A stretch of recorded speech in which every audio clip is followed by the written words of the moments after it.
We've got 10 hours tomorrow, 1,000 miles to go. Yep. Anything can happen. The idea is just we hang in there till the end, and the idea is you get out there and you hammer it as hard as you can with the drop of the green flag. This is a 10-hour, 1,000-mile sprint race. It's just like Le Mans, only shorter.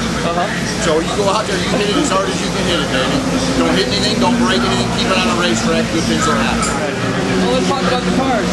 How they run in practice this week? We know we had quite a challenge this week.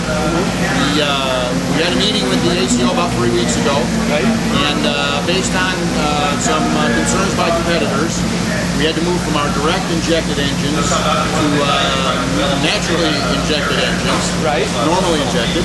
And obviously that put a tremendous amount of challenge in front of our engine builder guys. All our engines were done for this event and for Laguna Seca. That means they had to go back in, completely disassemble those engines, modify the heads, get those engines rebuilt, and doing that in a very, very compressed time frame in order to make this event. Consequently, there was no time for dyno runs, so there's been no durability, reliability testing, which is something we never do.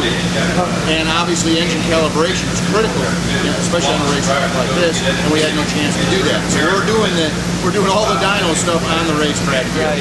And obviously with yesterday's sessions all being cut dramatically short on red flags, that limited the amount of data collection. So consequently our session this morning was very, very valuable. And guys are doing an unbelievable job. The engine group has really stepped up, and I think we got it now where it's reasonably drivable, and we've got a fairly high degree of confidence in the durability and reliability. That's what racing is all about. That's what Corvette racing is all about. That's what GM does. We listen, we respond. Now, the direct injection was allowed on the GT1 cars. That's correct. But on the GT2, it's because it's not based on... Well, actually, there's nothing in the rules that prevent us from running that.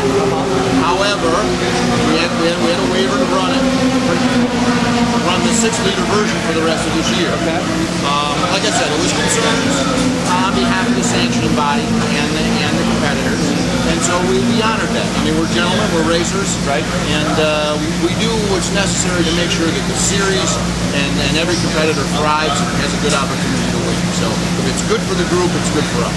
So can we expect to see direct injection then next year on the 5.5 liter? I can tell you that this has opened the door to that. The sanctioning body has spent some time revisiting that issue. And I'm hopeful that by the time we see next year, that the direct injection will be allowed across the board. I'd like to talk to you about Michelin for a moment. Obviously, it's very important to the racing program. So important you put the Michelin man on the side of the car. A little surprised that we presented to our Michelin folk because they have worked so hard to help us achieve the success that we've achieved. We felt it would be a nice thing to do in an event like this.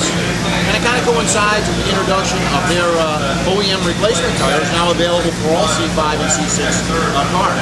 So I know a lot of the race fans out there were looking forward to being able to take a look at some Michelin tires for the street. I recall that they were actually looking at developing a special tire for you. Is that the case? Oh, well, here's how that works. The engineer that engineers our race tires, that's been engineering our race tires, is the same engineer that engineered the tires that are on the ZR1. Once again, a perfect example of technology transfer. What we learn on the race car, you're able to buy in GM products. Corvette is the tip of the technological spear for GM. We lead the way, whether it's zero viscosity lubricants, ceramic wheel bearings, tire technology, direct injection. We're going to do it here first. You're going to be able to buy it on your car next.